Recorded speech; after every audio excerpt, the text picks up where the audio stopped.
Nyabugogo, l'un des quartiers les plus animés de Kigali ou Rwanda. Nous sommes ici à la gare routière internationale de Nyabugogo. Le fief du commerce informel évident, pratiqué pour la plupart par des femmes, toujours vigilantes pour échapper à la ronde policière. Nyirabambogo Marthe a exercé pendant plus de 40 ans ce commerce informel.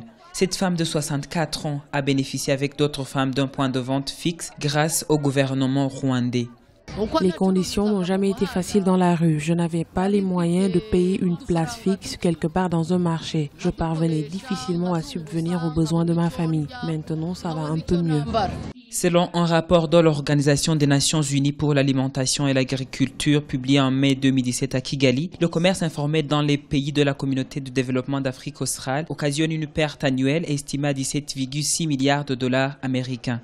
This is very significant. So which means if that Tout cela est très significatif et ça veut dire que si ce commerce n'est pas reconnu comme il se doit, nos pays perdent beaucoup en matière de développement socio-économique. Si c'est quelque chose qui existe, alors c'est aux politiciens de l'inclure dans leur planning.